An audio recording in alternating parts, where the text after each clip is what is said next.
Morning, magandang tanghali to my dear followers. It's time to lunch. It's time to eat. Yan. Tinapa. Tulingan na tinapa and eto, hindi ko alam kung anong tawag dito. Yan. So, magko-Korean tayo ngayon. Annyeonghaseyo. Annyeonghaseyo. Yan. So let's see. Baka ang palaya.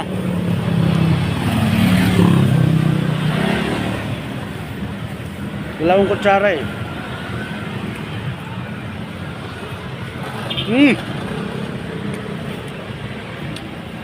Sabi ng Ilonggo, yar namit git.